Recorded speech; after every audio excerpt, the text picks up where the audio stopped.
It's 7 o'clock. We'll call the meeting to order. This is the regular meeting of council of the Municipality of Swan Valley West, held in council chambers at 216 Main Street West, Swan River, Manitoba, this 11th day of June 2024 at 7 p.m. Present this evening, myself, Reeve, Gade, Councillors Brian Burick, Carrie, Blosha, Kushniryk, Byron, Zbirun, Raymond McGregor, and Terry Neely. Our Assistant CAO, Kristi, Ronnquist, is here this evening. Our videographer is here as well, Jeremy Bergen, and we have one guest joining us by telephone tonight. We'll turn our attention to number 2 on the agenda. Be it resolved, the agenda for the regular meeting of council held this 11th day of June 2024 shall be adopted as presented. Is there someone to move the resolution? Councillor Burick, someone wishes to second. Councillor Kushniryk. Is there any discussion or anything you wish to add to the agenda? Hearing nothing, we'll call the question. Those in favor? That is carried. Heading to number 3, we'll take a peek at a couple sets of minutes here.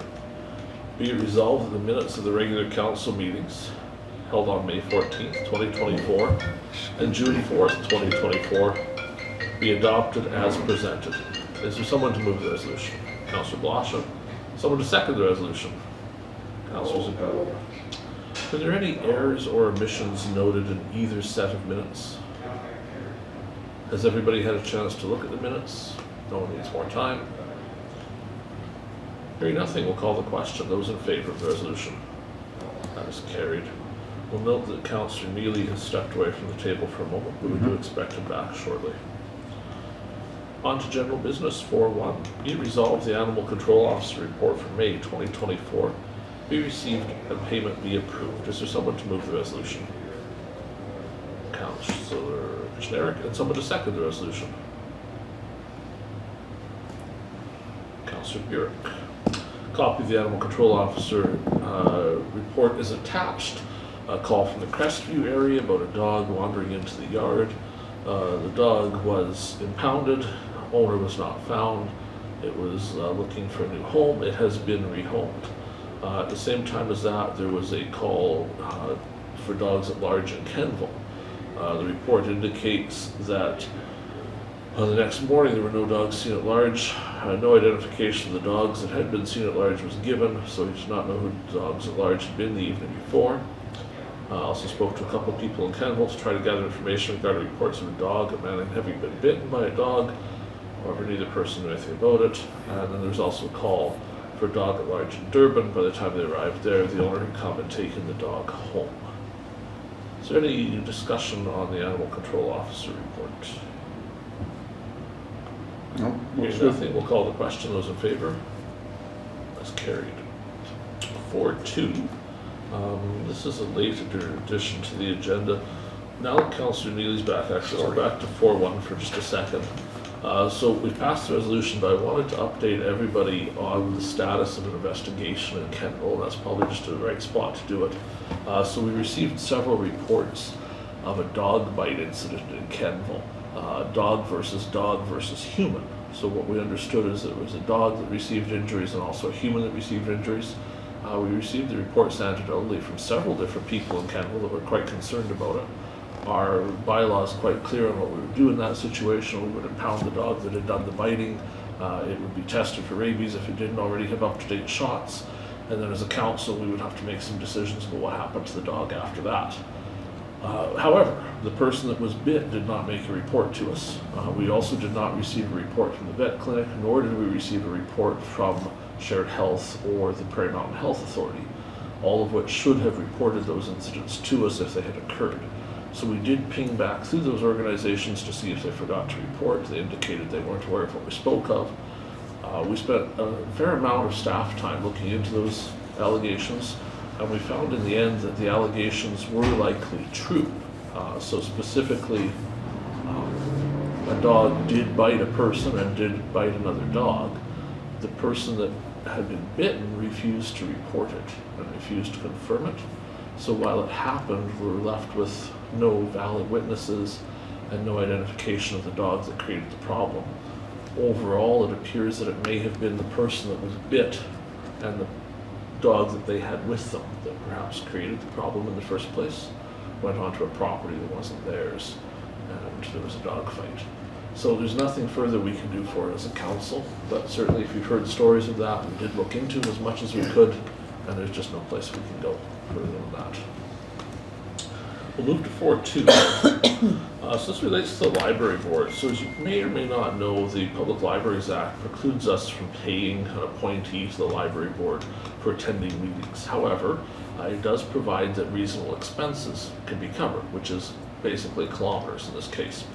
So in speaking to our library board rep, Beverly Poland, she indicated that they'd never been paid kilometers. I said, well, there's no reason why we wouldn't. Swan Valley West isn't opposed to that. So she did happen to have records of every single board meeting she had attended for the library and everything else she had done. So what's presented here tonight is a record of all of those kilometers. So it's 36 trips to Swan River at 54 kilometers each and 6 to Benito at 30 kilometers each. They're all dated as well because they'll be paid at different rates because the per kilometer rate changes from year to year according to the CRA. So that's here tonight, and we have a resolution for it as well, just to give accounting something to go on. Whereas the mileage for a library board member was not previously paid since their appointment, therefore be it resolved the mileage payments now be made according to the CRA rate in effect for each of the years. Is there someone that wishes to move the resolution? Councillor Neely, is there someone to second the resolution? Councillor McGregor. Any discussion on this? My understanding is that it will come at a regular time frame now and just be processed as per normal. This was just a catch-up. If there's nothing else, we'll call the question. Those in favor? That is carried. Out of general business and into financial items. We'll start into general checks. Be it resolved that the Council of the Municipality of Swan Valley West hereby approves the following payments. General checks number 19749 to 19784, the amount of $265,583.24, and number 19785 to 19788 in the amount of $67,670.72. Is there someone that wishes to move the resolution? Councillor Neely, and someone to second the resolution? Councillor Kushniryk. I have the checks and in most cases the invoices here. Who has questions they would like to start off with? Councillor Blosha. Not yet. So there's check number 19760 to William Gage. You may have heard of him. The check is for Memorial Markers, $234.03.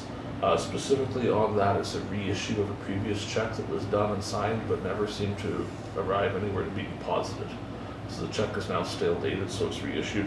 And specifically because it's under the $500 limit, I'm still sitting here. If it was over 500, I'd be walking out. But we previously approved it, it's just a reissue. This isn't a big number or anything, I just wonder, 378944. I know what it's for. Check number? Or 19777. Okay, thank you. The one number underneath it. Okay. Yep. Like it says, three days pound fee from the vet clinic. Do we usually take them there? I don't think we I usually have an did. answer for that. Oh, good. It's not a big number by any means, but I just want to know. Pat was explaining it's a separate dog from the one that was in the report that was impounded Okay. by an animal control officer. They were called to see what they should, this person who had a dog that wasn't theirs, what they should do with it, and he said they should take it to the vet, and he said yes, go ahead. Oh, okay, so it stayed there. It's a separate dog, and so then it incurred those pound fees after that. No, that's an explanation, but I thought, gee, we don't usually. No, and Use I that think it was service. said before it was realized what. And then, did this dog per se go home to its rightful owner? I think so. So then why should they not have that fee? Why should we be paying it? Just a question. Yeah, I'm about 60% on that. It went home to its owner. I'd have to inquire. Yeah, I just, that fee should be going to them. Yeah, We can add it to our list to check into. yeah. Anyway, just something to think about. Carrie, what was the number of that one again? 19777. Anything else? In the second page, that 19788, bunch of figures there for shared services and stuff. Is that just sort of Is that 88 or 81? 87. 197? Oh yeah, I'm 87, sorry. yeah. 81, is it?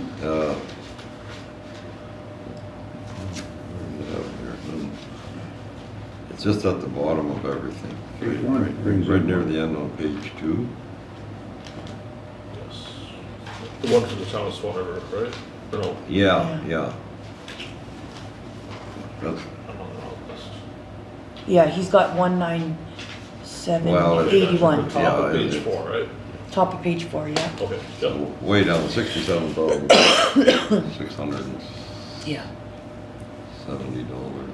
No, It's 73. no, is that, that's just, 72,805. that's just there. It's not really, doesn't look like it really got paid.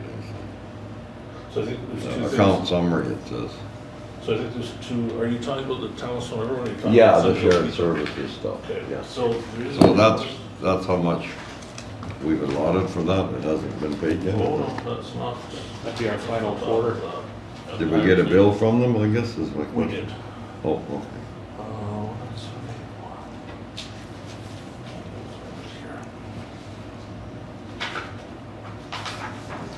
so we did receive an invoice from them.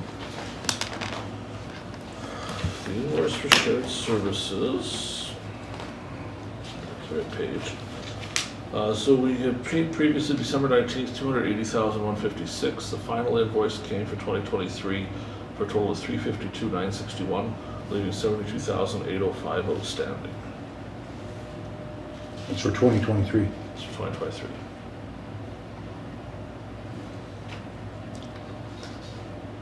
That's not 2024. We put money, no, we put money aside for 2024. So this is just for our, When they build us, like what we're supposed to do under the contract is present us with an invoice every quarter. yeah. And so we should be paying every quarter for shared services, but they didn't do that. So we asked them in December, are you not planning on billing any shared services? Because if a bill doesn't come, we're not going to pay it. They then finally sent a bill over right for that last meeting of December, which is where we approved the And that was first for 2023. 2023 for the first 3 quarters of it. And then this is the final bill for all of 2023. It's dated May of 2024. So these figures that we have here, what do those represent? So that's, the amounts you see there are the amount for each line that hadn't been paid yet. Okay, so this is still owed from 2023. Right, this is still 2023. For interest, has this been to council? Have you seen this bill? No? So, maybe we'll just.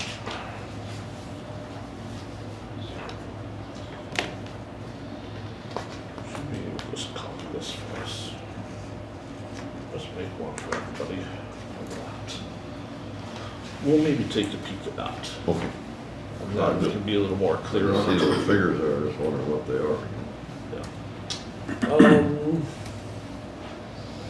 Can we go to 6.3 while we do that? Gravel road discussion? I Oh, got a couple yet. okay, sure, go with yours. 19754 and 19763.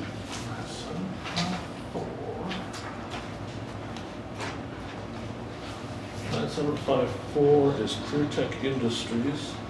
This is for a pump and a spare parts kit for a pump. So these relate to the water treatment plant, the chlorine injector pump. Both of the pumps we had were set aside for not working correctly. So we've been cycling back and forth between them, but they won't inject chlorine at low levels. So for 1929.51 is a brand new pump. And then for 521 is the repair kit to fix one of the other pumps. So we'll have one new one and then one repaired one that's on the shelf as a spare. So is this utilities bill? This is utilities. Okay. I think it's coded as that. Yep. Yep, okay, good. Yes. Sorry, what was the second number? 19763.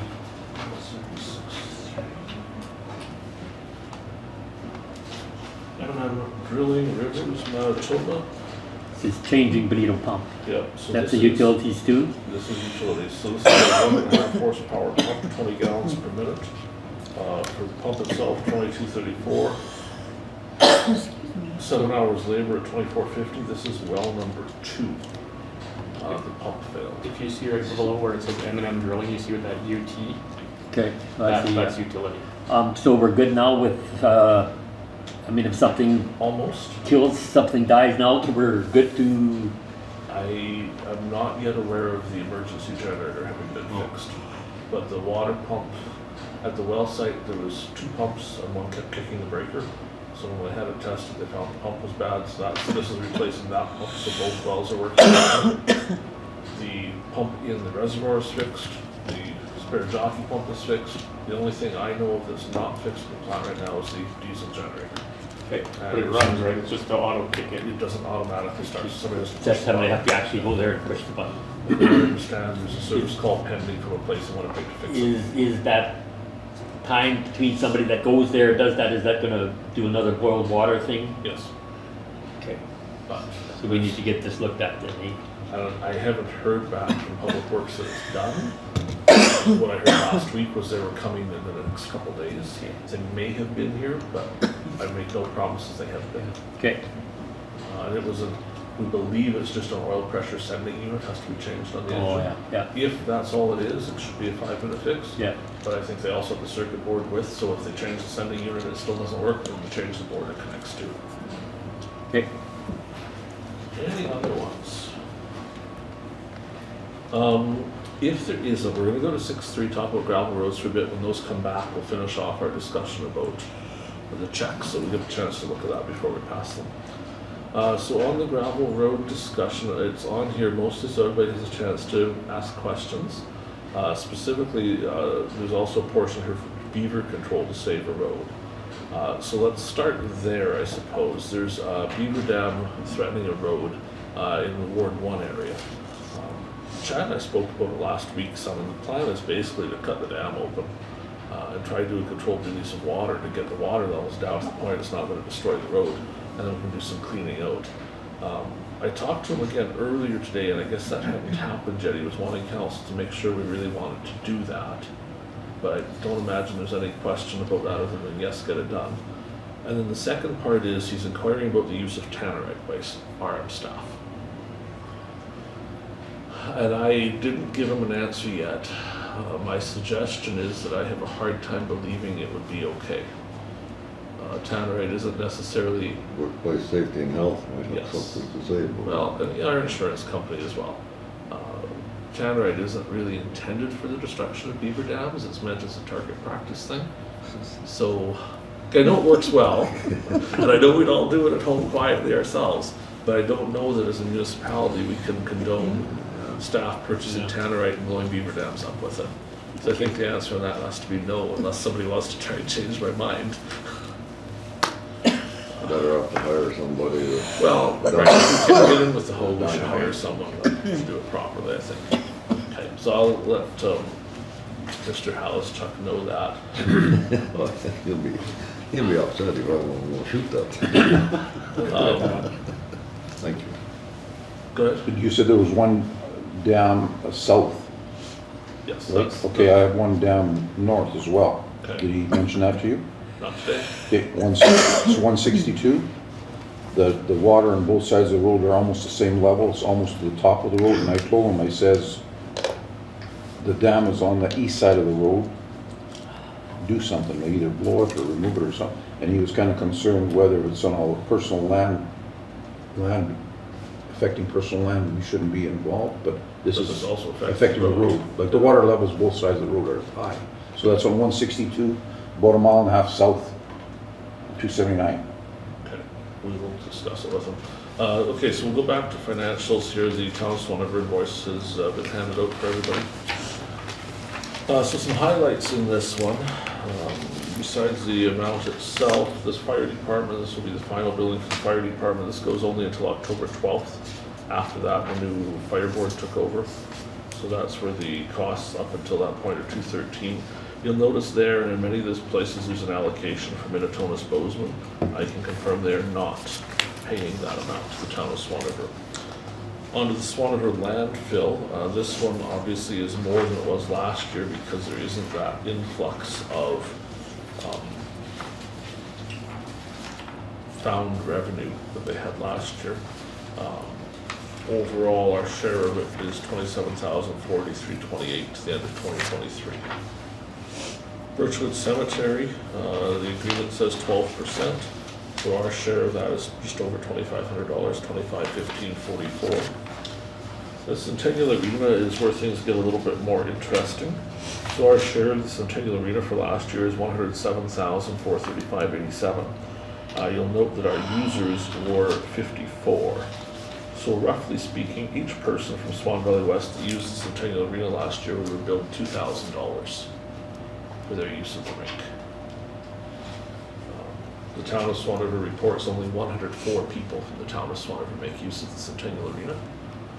And they also paid $2,000 per person that uses the Centennial Arena to maintain the facility. Councillor Zbirun. And this is the building that they want to replace? That's correct.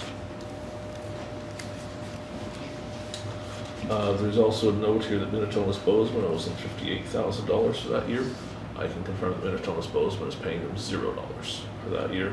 And it indicates that the Municipality of Mountain owes them $26,000 for the arena.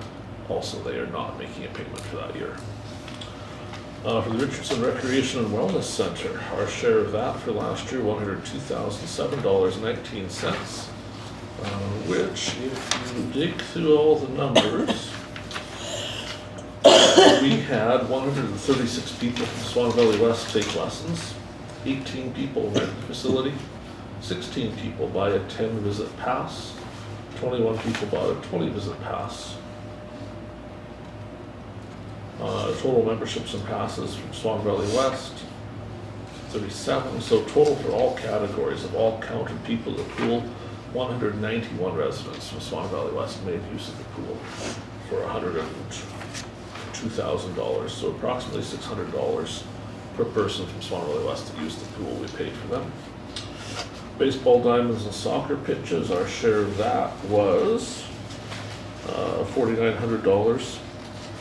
Surprisingly, 70 people from Swan Valley West played soccer, 26 played baseball, which means far more people play soccer and baseball than actually use the Centennial Arena of our municipality.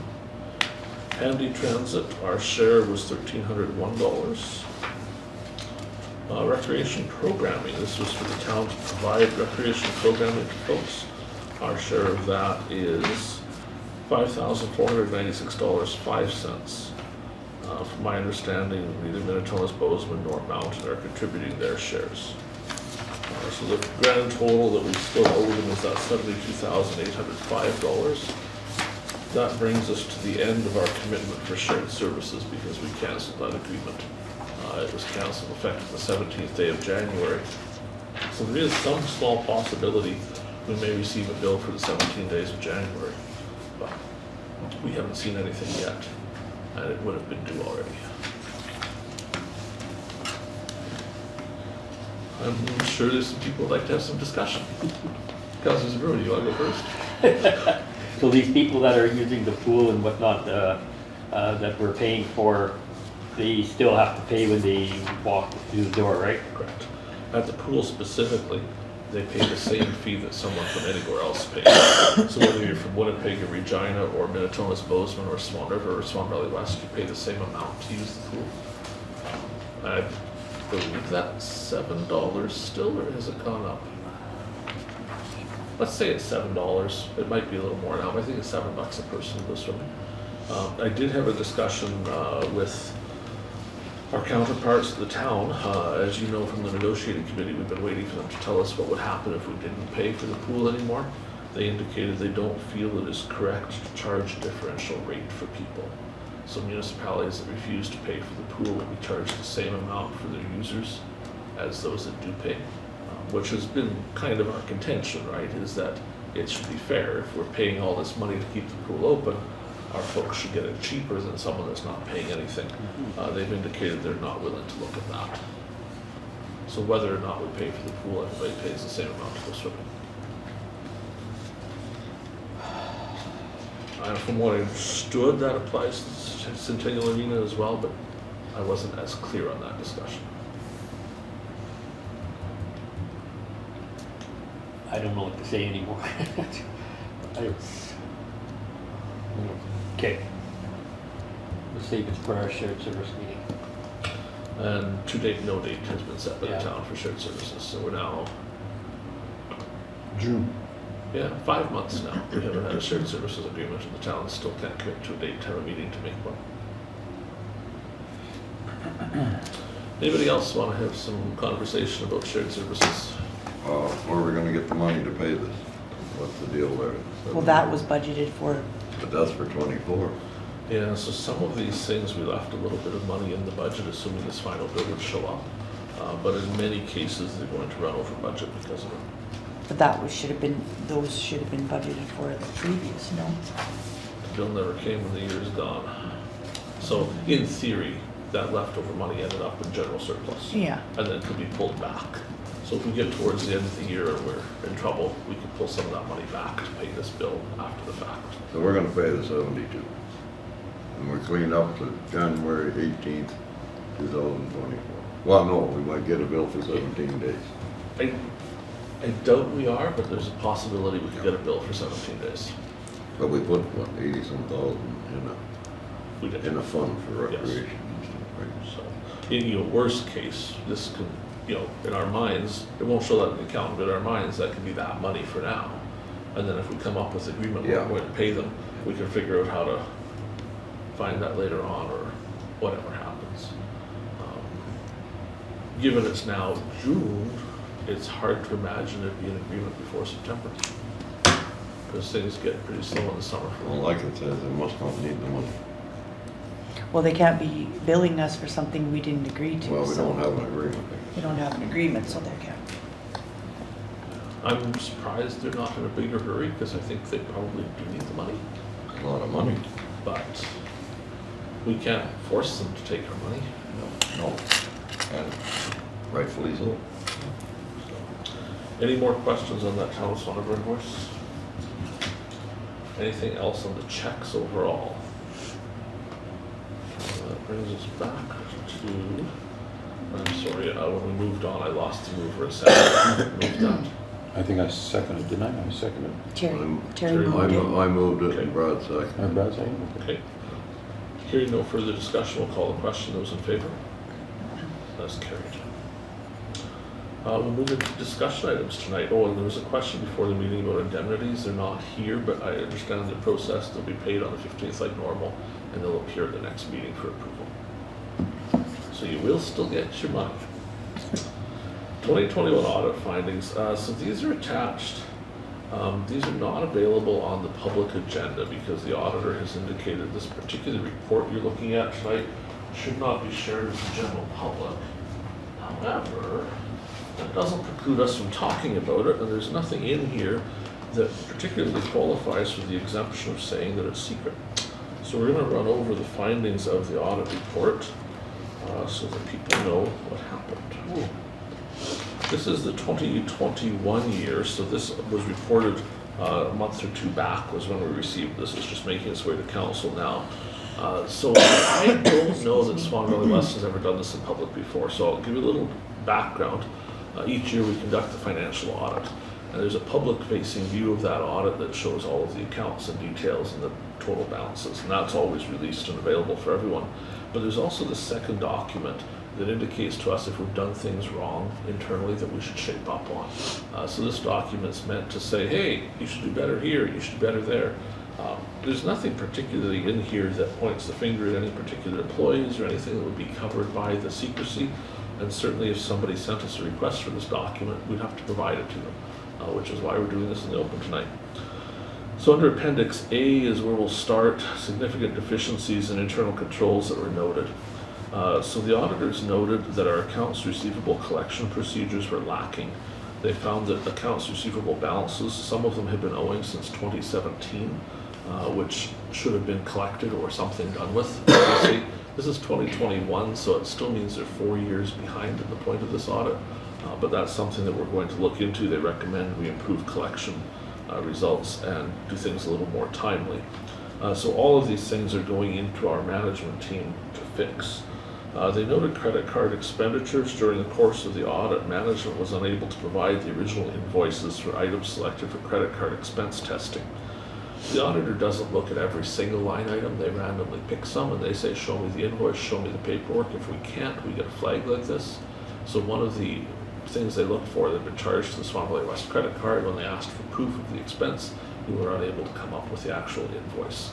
So they're noting that we must be able to do that, because obviously that's how we make sure it went to something it should have. So that will, I probably think, has been resolved already, because we've been a lot tighter on that this last while. Check signing. Dual signatures are required on checks. When they randomly tested some of our checks, some checks have been clearing the bank with only one signature, which defeats the purposes of us having someone from council and someone from administration both look at the checks and sign them.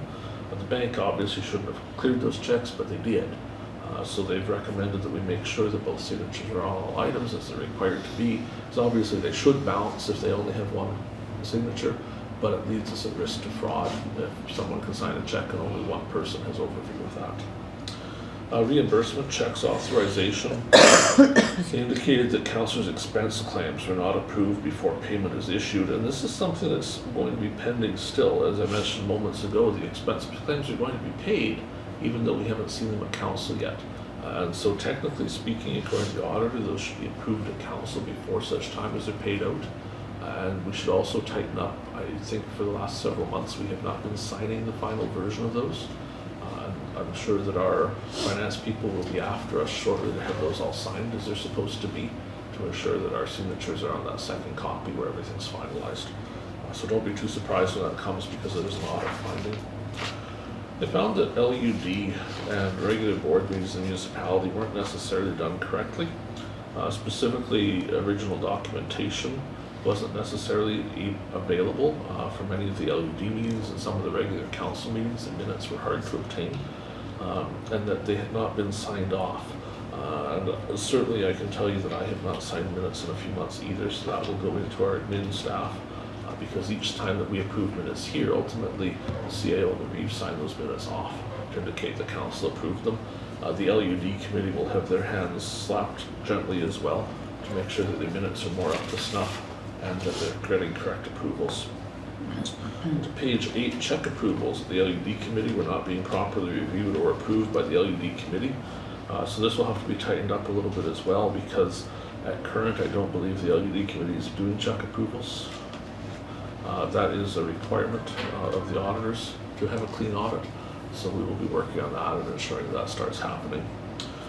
Authorization of pay rates. During the course of the audit, auditors found that employees could not verify what pay rate they were supposed to be at, because employees have been hired without either a resolution of council or a signed employment agreement. So there isn't a requirement that we pass a resolution here, but if we don't, there must be a signed agreement with the employee. That has been tightened up these past several months, so employees that are hired now do sign an agreement that says what their rate of pay is, and that goes into their file. So most of this is resolved. It's a reminder though, if we for some reason don't have that agreement, we need to have some sort of resolution here. Into page 9, the auditor found that our timesheet reviews were not occurring correctly. Our timesheets are required to be signed by a supervisor to ensure the hours were actually worked. They, in theory, should not be paid if the supervisor has not provided their signature. However, in many cases, the timesheets have not been authorized by a supervisor, so we'll take that into payroll to work on it. Bylaws. The auditor found that several of the bylaws had not been signed after passing at council. So while they had received the appropriate approvals from council, no one had actually signed the paper version, which would call into question whether or not the bylaw was actually in force. Best advice we have is that the moment it's signed, it's in force, but it's really unfortunate that it's not signed sooner. On page 10, a summary of significant differences. Our audit threshold for materiality this year was $78,000. That means unless they find $78,000 of mistakes randomly, we still get a clean audit. They only found $7,359 of mistakes, which means our audit still reported as clean. We had still had $70,000 of room for mistakes they could have found that would have still had a clean audit. They did find that during the year we broke the Manitoba Municipal Act by running a deficit that we were not allowed to run. Looking back at it, it was only a $13,000 deficit, but it is still a breach of the Act. Much money was transferred into reserves that year. Had someone had the foresight to look at the books by year end and not have transferred $14,000 to a reserve fund, we wouldn't have broke the law. So that will be something we worked really hard on last year, making sure that we did not run a deficit. And in that particular year of 2021, it was really only a technical deficit because there were several $100,000 put into reserves. If they had put $14,000 less into reserves, that would have been clean as well. Is there a fine or anything for that? Nothing, just a slap on the wrist? A sternly worded letter is likely. And they'll also demand that in 2022 we make up that money, but we already did. So, yeah. Any questions about the audit findings? These are going both to the sort of admin side, but also to our financial side to look at, because that's ultimately where the changes need to happen. But when you do get a little bit of static from people for things not being signed and such, you know where it's coming from and it needs to happen. Okay, if there's anything else about that, not, we'll go to 6.2 GIS Unit Discussion. I'm freezing. So I turn that air conditioning off, We could. please. Turn the air conditioning I'm freezing. off. Just nice. We could get you a jacket. It's Snowsuit, get her a snowsuit. We can get you socks then. Okay, so GIS unit. For the two councillors that weren't here last meeting, let's catch you up. We had agreed to do the GIS program already. We passed in our budget, we passed a resolution for it. Our partners had agreed to do that as well. They put it in their budgets, they passed them all. Some of our partners, not the town of Swan River, but others, decided they wished to have a signed agreement between the four municipalities that would codify what we had all passed by resolution into something that had signatures on it, saying it was really happening. So a substantial amount of time was invested in that over the past month or so. Instead of purchasing the GIS unit and getting the police on the road and knocking over the drug houses, we spent our time writing an agreement. And that agreement was presented a week and a half ago. It was presented several times before that, but there had been some suggestion from some of our partners that we wait until September to look at the agreement at a G4 meeting. Mayor Jacobson and myself felt that was unacceptable. So we did push fairly hard. So a week and a half ago, we had a meeting of all heads of council and all chief administrative officers in a room together, where we worked out the details of the agreement to make sure everybody was happy. It could not have been more clear during that meeting that some councils would be passing it the following night. So it was rewritten to have everybody okay with it. It was sent out yet that afternoon with a request for all councils to look at it and make bloody sure they were okay with it, so that we could all pass it, sign the agreement, order the people, and arrest the drug dealers. The town of Swan River passed the agreement. Swan Valley West reviewed the agreement at our last meeting. We also passed the agreement. The arm of Mountain held a special meeting a couple days later because I had to do a little housekeeping to get their special meeting done. They passed the agreement. The municipality of Manitoba's Bozeman failed to indicate by the deadline they had any issues with the agreement. Then held a meeting by email where they determined it was appropriate to rewrite 2/3 of the agreement into new language. Their changes to the agreement included that the town of Swan River would pay the lion's share of all the fees, and only some of the fees would be split between other municipalities, which was not the agreement all four of us had. They sent that out to everyone, along with a bevy of other changes, some of which simply make it undoable, including that they want to specify the ownership of the vehicles that are used by the police officers, so that when the police officers stop using them, the agreement would speak to who owned the police vehicles after. That is not in keeping with the municipal police service agreement that is entered into. So there's things they're demanding in the agreement that simply can't be done. If we agreed to those changes, the RCMP would not come here for GIS because they wouldn't accept them. I expressed our displeasure to the other municipalities and specifically to the municipality of Manitoba's Bozeman. They indicated in their agreement that some of what they were proposing was on behalf of our council. And I indicated that we would prefer they never, ever speak on behalf of our council during negotiations, because we would certainly like to speak on our own behalf for these things. Their CAO and I perhaps have a strong difference of opinion on whether or not it's appropriate for him to speak on our behalf. he indicated he doesn't work for us, so we can't tell him what to do. And I said that not working for us is exactly why he won't be committing us to things. I understand from some of the council members that they felt it was jolly good fun to make this town of Swan River pay an extra $200,000 a year for the service instead of it being split between us all. And that everyone would be perfectly happy with it because the town has plenty of money to spend. The town of Swan River is meeting tonight. They are reviewing the demands from Minnetonka's Bozeman. My understanding is that Minnetonka's Bozeman has made additional demands outside of the agreement, which are likely not compatible with them being part of the GIS agreement. The town will be discussing tonight if they're canceling the GIS plans because Minnetonka's Bozeman has refused to participate, or if they will be approaching the other members to cost share Minnetonka's Bozeman's portion of it. To be clear, Minnetonka's Bozeman does have the money in their budget, and it is approved for the program, but they're now refusing to sign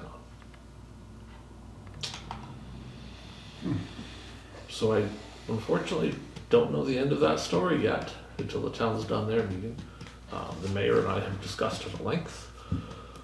We have discussed if it's possible to tell the RCMP to not enforce the law in Minnetonka's Bozeman, which is not really a tenable solution for us, but it certainly would have all the drug dealers move out of Swan Valley West quite quickly if they only had to transport themselves to Minnetonka's. But reality is it will still be impacting the whole valley, so it's not really doable. We've discussed if we really have the stomach for paying Minnetonka's Bozeman's share when they can't get on with it, even though the council had approved it. And we did not come to a solution of what to propose to our councils. They're going to discuss it tonight, but certainly we should discuss it as well. This was a done deal up until after 3 councils had already agreed to do it and sign the agreement. On one council then,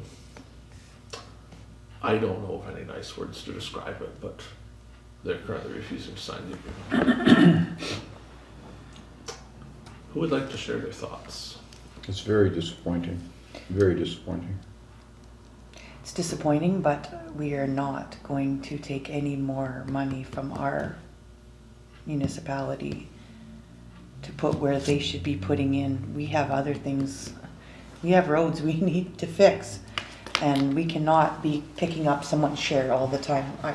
I refuse to take my ratepayers' money for that, for any extra. I'm sorry, we committed a lot to that. And I don't see any, I don't see it, I don't see. You told us how much and like we just. But I don't see other municipalities contributing to our Thunder Hill projects and things like that either, which is quite disappointing as well, knowing full well where all the users come from. Anyway, that's my opinion. I won't take from my ratepayers. Councillor Neely, what do you think? You don't wanna know. No. Was it Did you read the email I sent? $47 per capita? Is that what it works out to? I don't know why they wouldn't do it. It affects everybody in the valley, not just Swan River, not does, just Fountain Drive. It affects everybody that comes into town. You're not only cleaning up the town, but I mean, you're protecting your kids and, you know. Yeah. I mean, you have another accident like on the highway there, you know. Yeah. Yeah. I can't, I don't understand why they wouldn't do it. Councillor McGregor. I think they've let every single person in this valley down, in my opinion. Some blunt about it. And I'm sort of with Carrie too, how far Well, do we go yeah. with the spending? Yeah. Well, we can't, we need to fix our roads, like we know like where all these calls are coming from is our roads. And I know this is important as well, I'm not saying this is not important, but we have given a fair portion of it. And I just can't take any more from these people. I won't. Councillor Kushniryk. I'm in agreement with everything everybody said. I mean, it's disappointing that they didn't sign on. Kind of let it along to the very last minute. And literally everybody else is on board except them. So the one additional thing I can share from having been in discussions with the province, there's a good chance that the decision by Minnetonka's Bozeman will cost the provincial funding. because the funding was based on 4 municipalities working together. The 1/3 Right. portion. And without the provincial funding, we can't afford it. So Oh, that no. would mean, We can't. Another $200,000. 1/3 plus their quarter.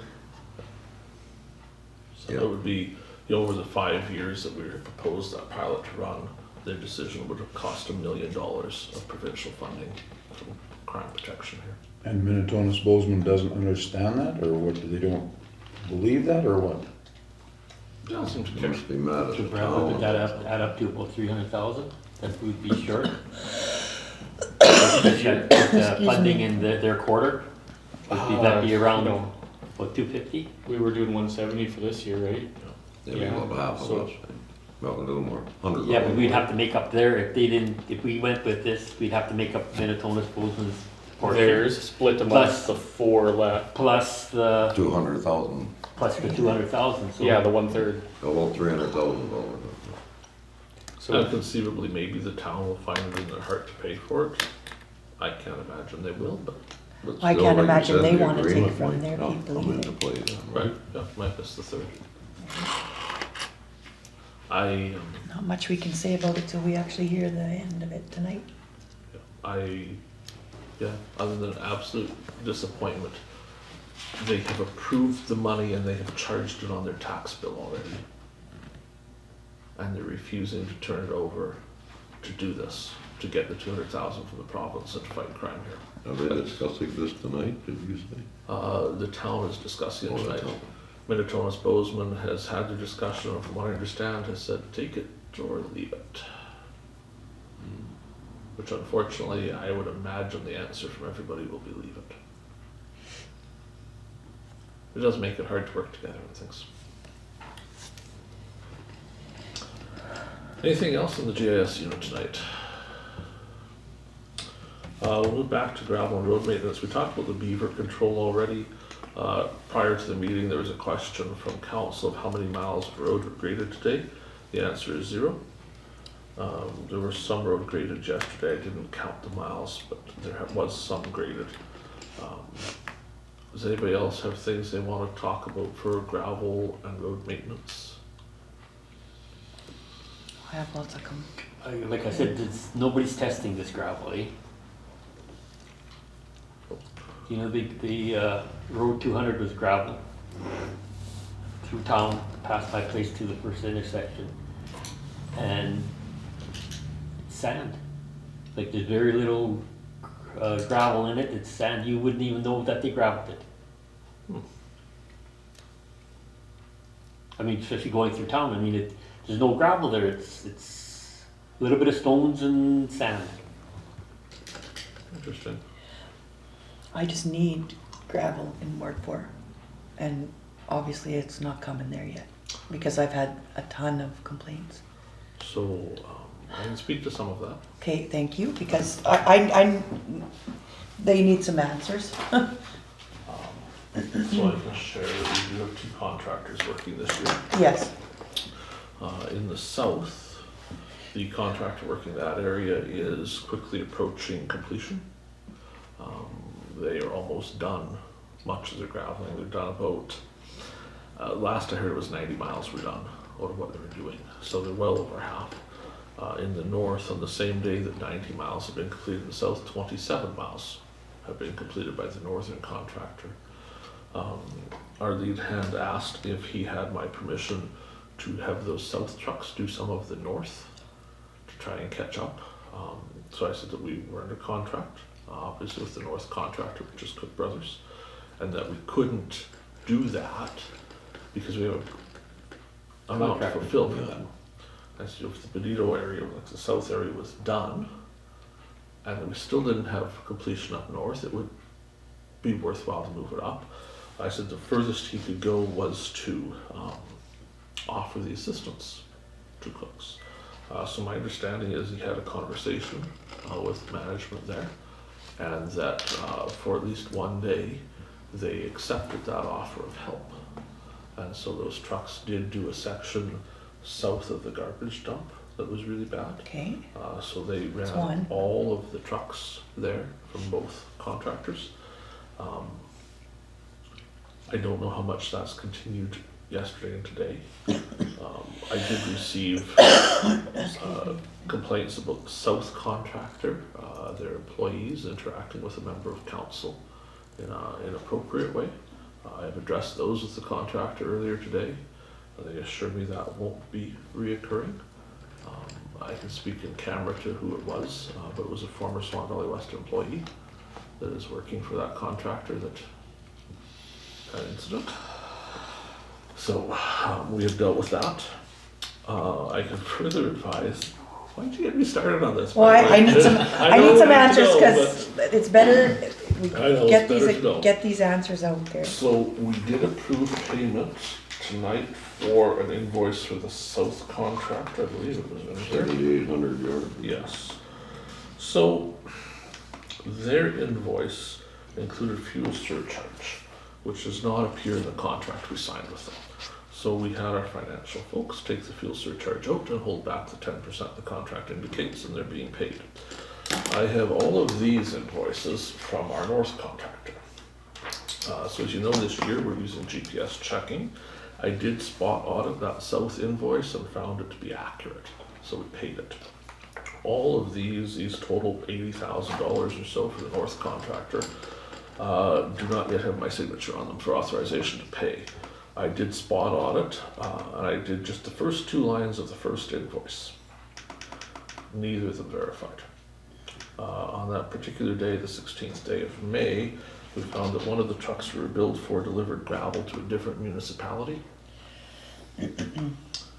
We have not yet been able to, now that we haven't been able to, I haven't found the time because I've been busy to pull all of the records. We're going to pull the gravel cards and see if that gravel came from our pile that was delivered to a different municipality. But there appear to be 3 trips made that day to a different municipality that we were billed for. So for that reason and one other, I have held all of their invoices until each and every invoice is checked line by line to see if they actually did work for us. Which no doubt will cause some heartburn for the contractor, but there's a reason we put GPS in. And the first day it was an hour, the second day it was almost 3 hours. So in just 2 days of auditing, that represents $500 or $600 of overcharge, plus if the gravel was from our pile, the loss of the gravel. So I hope council's understanding and why there's probably going to be a contractor calling many of you very angry when his check isn't signed, but we gotta get to the bottom of that. The second issue is that same contractor was given a deadline to pay their gravel hauling levy. For the past several years, they've neglected to pay the Swan Valley West. They have charged it to their customers, but the payment has not been made to us, so they're holding the money until we get it. It's going to be hard pressed to pay the bill.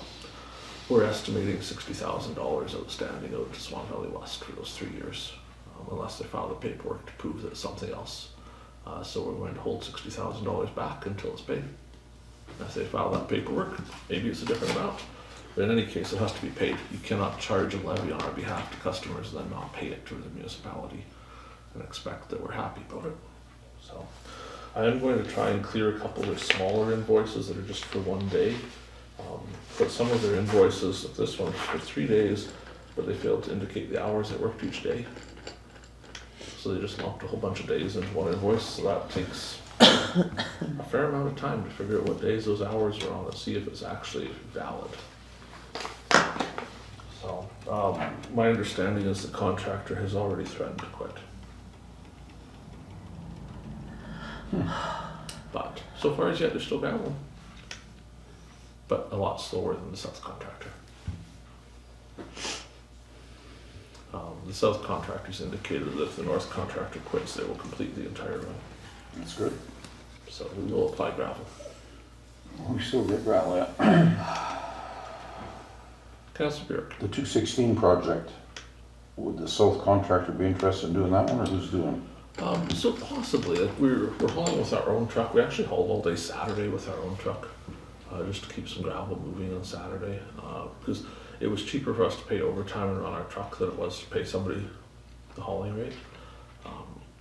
216 isn't like, it's a 2-part thing, right? We need our staff there, Plus we also need gravel arriving.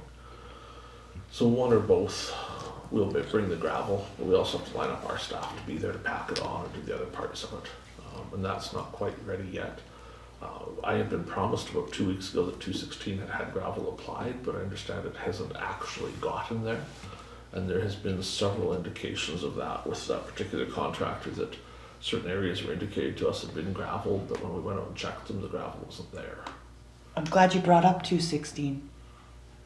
Because some of my ratepayers in my ward say that 216 is like a highway compared to their roads. Like a highway. Yeah, Well, and it's they good. actually, the days that I was getting the complaints there, they actually, because they know our list of roads we're working on, and they went and they drove it, and they said, like, they drove it themselves to see how bad it was, and they said nothing compared to there's 3 roads that we need to fix way before we worry about 216. Sorry, I'm just bringing it up, because 216 was a planned project. I know a planned project, but And it's supposed to these start other, mid-May. these other roads, they can't even drive down them, they're sliding in the ditches and Lots they're of getting roads like stuck. that. There's lots of roads like that. Eh? Which are the 3? Well, the one you went, the gravel one, Oh, that one, and then okay. there's a few more we'll have to. Well, they were phoned in, actually, I had chat. There's lots of roads that Talk go, to you one of the can't drive on when ratepayers. they're wet, Carrie. And just make sure that I know, but I'm just saying that they drove that road that day because they saw that was one of the major projects on the list, and they were quite upset that these other roads weren't, well, they don't have their gravel. And there's, Are those haul roads, those other ones? no, they're not haul Yeah, roads, see this. but they're still roads that people get to Yeah, their no, I homes, understand. and their wives have to get to work, and they wreck in their vehicles. Like, it's just, there has to be a priority to fix, like, I know you that has to, probably has to be done, but there's other things we need to worry about first. Like, get the roads in shape, and then get all the gravel on. We need help from the big guy. I know, I know the rain Help isn't, this rain. because it seems like, okay, maybe we can grade today, like I wish we would have been grading on the weekend, we could have. I think Minnetonka's was grading on the weekend, but anyway, I wish we would have been grading Saturday and Sunday, just trying to keep up at least, but anyway, I'm just saying what people in my ward are saying, so. any other discussion about roads tonight? Let's just get them in shape. We did last meeting hire 2 additional operators. One of them I understand is starting soon. Did we settle in on a date? He was in today, he'll start on Monday. Okay, so he'll be here Monday. The other one won't be until the first week of July. But we will have 2 additional operators. So we got 2 graders running now, or 3? There should be 3 running Great, each yeah. day now, and starting Monday there should be 4. So we're gonna have July 1st or whatever, we're gonna have 5 machines going? Assuming we still have 5 operators at that point, yes. Okay, good. So we don't wanna see one sitting. They are doing some repairs on the one that needs some work done because it had some issues with the mold board and the circle drive and all that. We talked about that last Yeah. meeting. So that's getting done, so it's ready to go. If it's not done, it cuts washboard into the road, so we don't really want to cut washboard. But yeah, that's getting fixed up. Anything else before we move on? All right, let's talk development plan 6.4. So you've heard my speech about this coming, it's finally arrived. I don't suspect that all of you have read the full 68 pages of it yet. So we'll probably pick this up again next meeting. This document is a revision of the current development plan. It's attached publicly to the agenda so anyone can look at it. It impacts all 4 municipalities. So certainly it's the same plan for everywhere. Everyone can take a look. Specifically to us, it proposes some differences in the zoning for us. And I use that word zoning, I shouldn't use it, it's in the development areas. So in the old plan, our zoning and our development areas were identical. You can look at either document and see the same thing. In the new plan, the development areas are much broader. So there's neighborhood areas, there's areas that are transition from agriculture to neighborhood, and there's agricultural areas. So it does away with the idea that we can only put certain zones in certain places. It allows us as council the freedom to choose where the zoning is, whereas previously we had to have the agreement from the other 3 municipalities. And at times, for some reasons, it's difficult to obtain their agreement. So this will make it so each municipality is a little more autonomous. So around the town of Swan River, the area you would call Pot and Drive area is a neighborhood zone. They call that specifically, let me zoom in here and get the name for it. Rural community is what it's called. So that allows for anything to occur in that area, commercial, residential, zone it as we wish. Then there's a shaded area around much of the rest of the town. That's agricultural transition area. So those are the areas that we expect to see development in over the next several years. And in some of those areas it's already developed. So certainly out by the airport, there's some sections there that already have some houses. But as time goes on, might get more houses or built up a little more.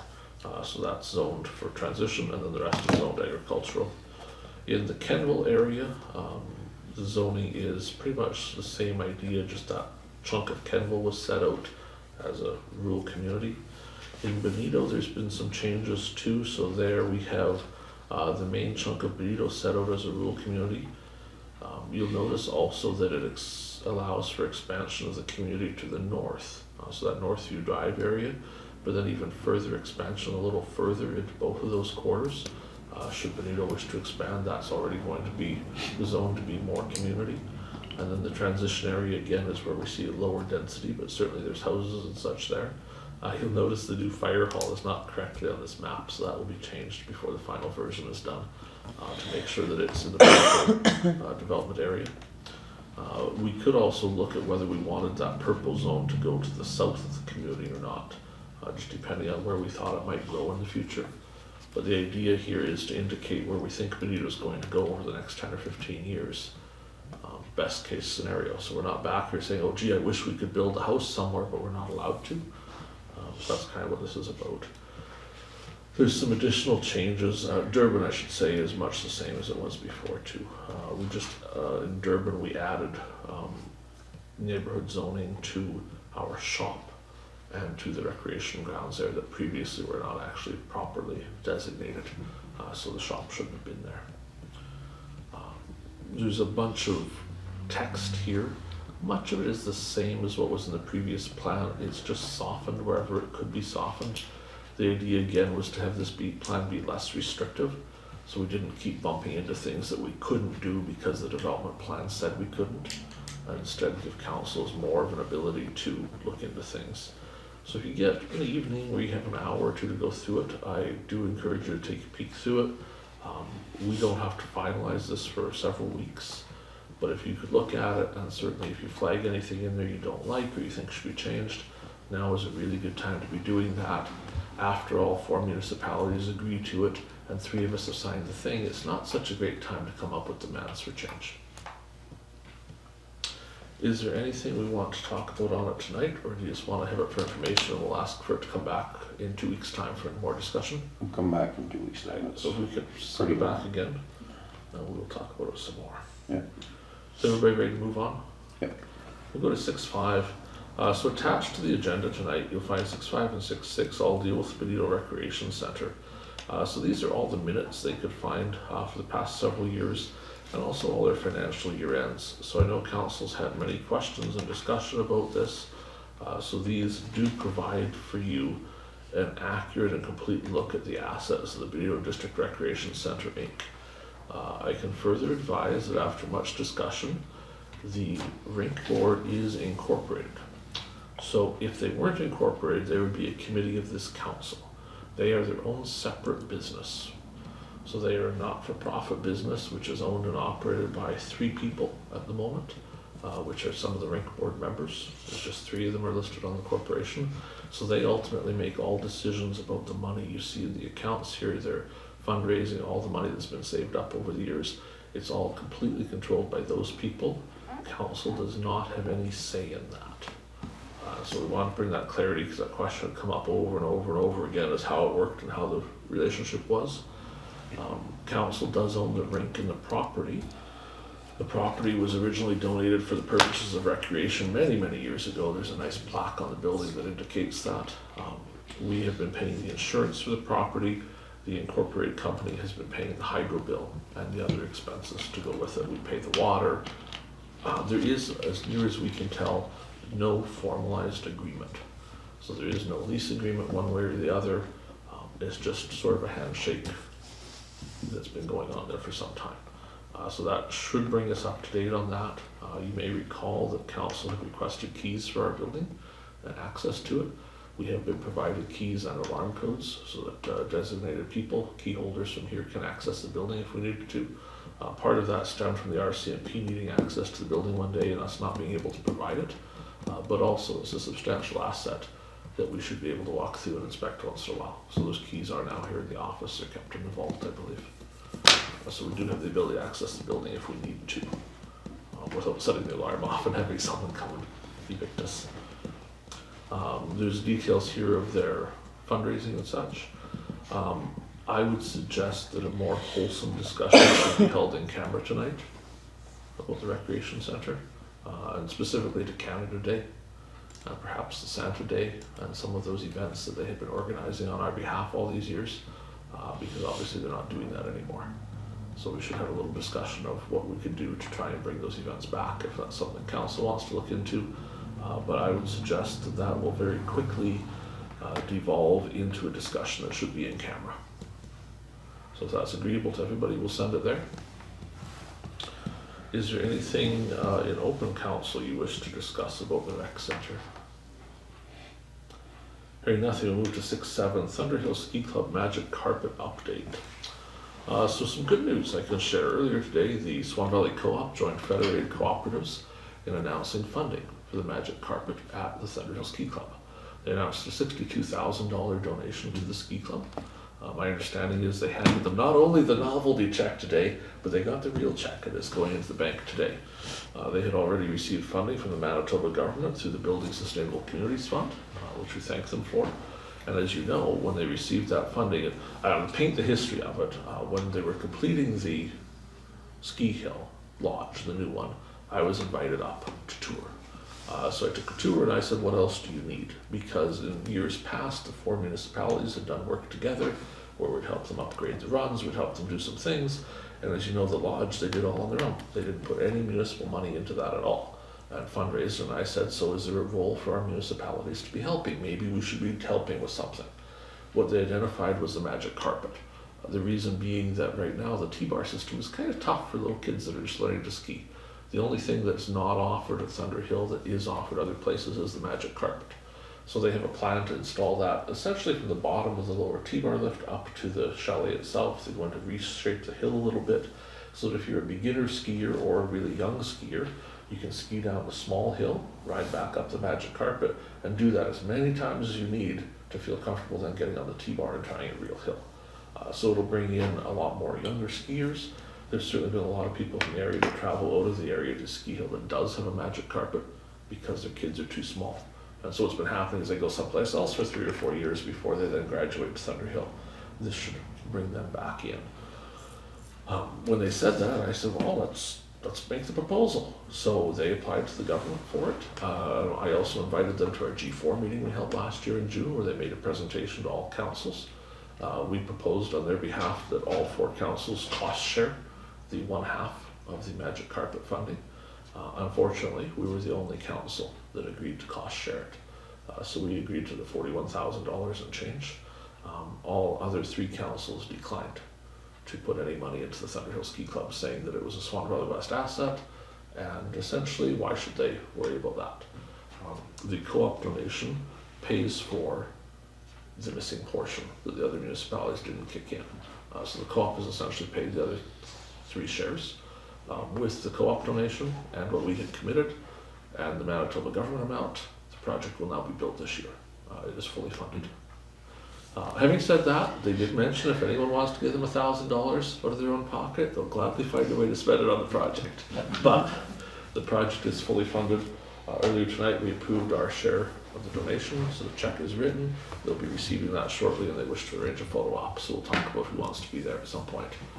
And that concludes the Thunderhill Ski Project, at least our involvement until we get to go try out the thing this fall. But they will be building it with the intention of having it ready for this season. So, as good a news as we can possibly hope for, I think.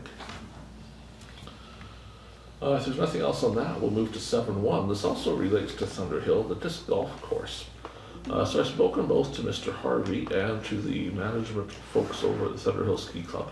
They indicate he has indeed been to their board, and their board has given approval for installing a disc golf course on Thunder Hill Ski Club property, which of course is ultimately leased from us.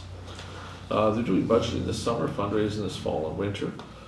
We discussed on the phone that we would be willing to write charitable receipts for the project, so that anyone who wishes to donate money to the disc golf course there can do so to Swan Valley West. We'll earmark the money internally for that project and then pass it along. That is within the realm of what we can do for charitable receiving these days. They're estimating the cost of $1,000 to $1,200 per basket. My understanding is for the most part they're hoping businesses will sponsor each basket and they'll have their name on it.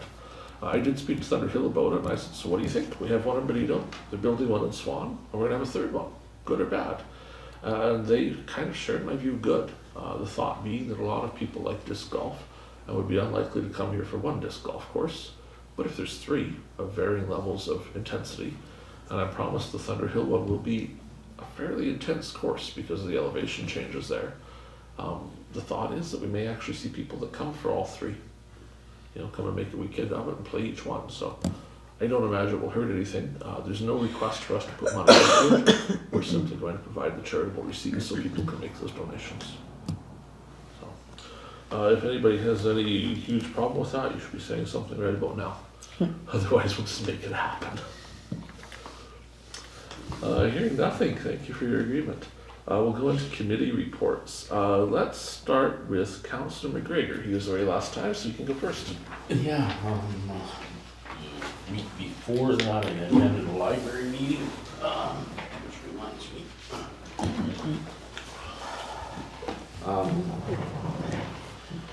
We had someone from the accountant's office come and just kind of go over a draft of the audit and everything, and just a few things that we needed us to, or the library to complete, which I'm sure will be done by the next meeting. As everyone's probably heard, they've hired a head librarian. So, and that was pretty much it, because it was a pretty long meeting, as you can see by the size of that. So, and that's about it. That's the only thing I have to really report. Have you seen the emails today about the library?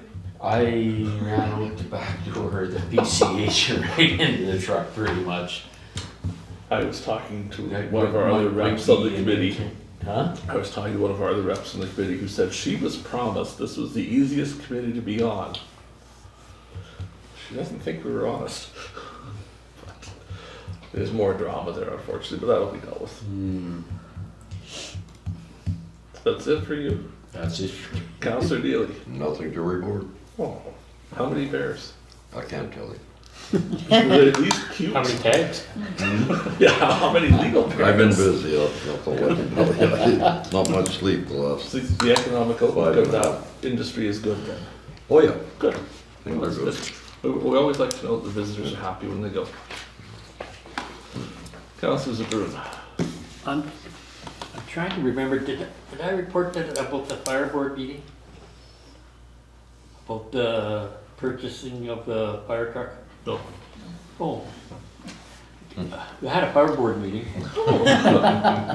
This was in, It was when I was in yeah, Portage. what date was that? Because I can't 27th. remember. 27th. Maybe. Yeah. Anyways, we got a bid on it and I'm assuming it's sold. It's gone. That's all I have. So just to recall, that fire truck is the old Thunder West one that we contributed as our full share to the new Swan River truck. So whatever it got sold for, Swan River doesn't have to pay for the new one, but we own nothing else on the new one. And the new one is due here in a couple days. So I don't know that we'll be providing fire truck rides to council, but you might come be able to touch it. Can lean on it, we can go lean on it. Councillor Burick. Okay, I know, I mentioned it last meeting that we had, but anyways, Friday, May 31st, I attended the Folk Fest, 7:00 p.m. There was took part of the march, and I brought greetings from Swan Valley West from the Reeve and Council. So I attended that, and then today we had, the Reeve and we had an interview today. So that's it. I have a question, Brian. What song did you sing? I didn't sing. There was only 3 of us that brought greetings, was Rick Olchek, Lass Jacobson, and myself. Well, maybe RJ was Nobody else. play and you could sing. Oh, Well, there was a big, it was full house, Yeah, Friday no, I night, full house, understand. that was full. Yeah, I could see the traffic on the street. Yeah, there was a big, Yeah, lots of people. yeah, a lot of people. We should have had your tap dancing. Councillor Blosha. I have no committee reports to report, and I think I've said my piece about the roads, but I do commend the staff, because I am phoning in, asking questions and asking them to please put them in touch with the guys in charge of getting the roads looked after, and I think we're working together, and I think that's getting Good. done. I hope, because I'll be phoning again. Councillor Kushniryk. Nothing for committees and just more road conversation than I thought I'd ever have in my life. That's about it. And right now, it's not all our fault. No. It may be 50-50, but I mean, But the fuses are getting short out there, and it's beginning to almost appear to be our fault, so. yeah, I did. Well, they gotta blame somebody, eh? Yeah. For my part, I've spoken to many people about roads, including some other councils, who indicate some of their roads are worse than ours. Manitoba's Bozeman said some of their roads are now in worse shape than Swan Valley West roads. So it's not just us, it's affecting everybody, but obviously nobody's happy about it anywhere. I took up some more matters with the union, which you'll hear a wonderful report on in a little bit. When that has continued on, I believe we resolved at least one of their matters, so amicably between us, which is good. It turns out we hadn't done anything wrong, which is even better. I did attend the interview this morning. We have a recommendation from the committee tonight regarding that interview. We'll bring up in camera, and then if we decide to act on it, we'll give some direction. And I met with, I think that's in camera, yeah it is. I met with some folks earlier today about the establishment of an aerodrome in Swan Valley West. They're looking to create another place for airplanes to take off and land. So some of that's in camera because there is a request coming from council related to that we need to talk about before we make a decision. But I spent some time with them today. We went over the rules for making an airport and how to do that. So there certainly could be done, and they're looking to do some more economic development here through by having another place for spray planes to work out of. So we'll see where that goes. I'd like to say I've been bored since our last meeting. That hasn't been the case, but work continues with the staff, and I was tasked with some things last week in the in-camera session that I'll report on shortly, but for the most part I listened to what you told me to do, so I was quite proud of myself that I actually did what I was told for once, so it's good. That is it for my report. Is there any questions from anybody to anybody else that haven't already been answered? We will go on camera shortly. Tonight we have several things to discuss. We'll give you just a brief overview of that. We have some more employment applications we're going to review. We are checking into some union updates and some stuff that's going on there. We have an HR update. And a rarity for us, we do have a report from the Manitoba Ombudsman that's been received tonight. There was a complaint received some time ago about Swan Valley West regarding our purchase of a motor grader. So the Ombudsman has made findings. I don't want to ruin the surprise for council. We're required to review it in camera by the Ombudsman, but once it's released by the Ombudsman, you'll find out that we have been absolved of current wrongdoing. Won't say we weren't guilty at one time, but at the moment we're not guilty of anything, which is nice. That discussion I spoke of earlier regarding the aerodrome, and hopefully that will do it for in-camera, save of course the rec center that we decided to discuss a little bit more there. Does anyone have anything else for council before we recess for a few minutes? If not, we'll take about a 10-minute recess. Once everybody's back at the table, we'll get into the in-camera. Councillor Neely needs to be gone by 9 o'clock. So we're going to move things around on that agenda a bit and get through the most important stuff in case we don't get through it all before he goes. But we'll be in recess for a little while. Good. Meredith, we wish you a good evening. Thank you. Moving to 10.1, be it resolved that pursuant to section 1523, the Municipal Act Council shall meet as a committee of the whole to close the meeting and continue discussions in camera regarding personnel matters, negotiations, preliminary discussions, unresolved legal matters, investigation, enforcement of act bylaw, and an ombudsman report. Is there someone to move the resolution? Councillor Burick, someone to second the resolution? Councillor McGregor, any discussion? Those in favor? That's carried. Coming out of the in-camera session, we can share that council did review the Manitoba Ombudsman report, which no doubt will be released by the Ombudsman shortly. Regarding the purchase of a grader in 2019, the Ombudsman has chosen to make no recommendations to council as they feel the issues that they discovered have already been resolved. Otherwise, we can also share that council has given direction to staff to offer a job to one of our applicants tonight, and we certainly wish them well in their future position. Is there any other discussion arising from in camera? Anyone that wishes to bring a motion to anything we spoke about there? One thing is, at the fire board meeting, Dave did say something, we should be contacting us about a shared service meeting. So that was how many weeks ago, and nothing has yet come. I just thought that maybe, I was waiting for an email or a call from you saying that we've got a shared service tonight, but I guess nothing, eh? Not yet, 'cause they don't seem to be in a hurry. Their choice, I suppose. I don't know. We didn't discuss it tonight, but mutual aid. We held a meeting with Minnetonka's on that and got a list of what it would take to get them into the mutual aid agreement. We'll have to discuss it here. I don't know if our council, given their outlook on life for GIS, I don't know that our council is going to be willing to agree to their mutual aid agreement. Because essentially what they're requiring in it is they want a bunch of freebies from everybody else there too. That might be a hard sell for people. But we have to decide that both as our council, but we also have to give direction to our members of fire board. Because essentially if fire board, like our 3 members of fire board, if they don't approve that mutual aid agreement there, that's more than half the valley wouldn't be willing to sign that agreement.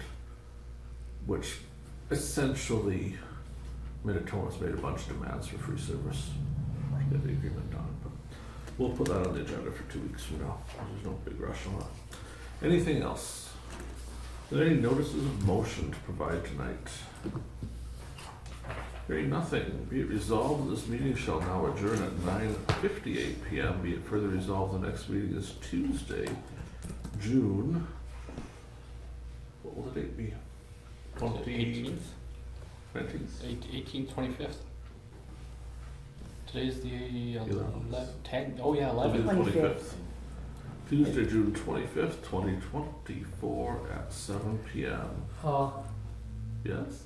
Isn't there a meeting? Isn't there? That's on the Monday, isn't it? Our meeting? When is our? That's AMM, but the AMM's during the day.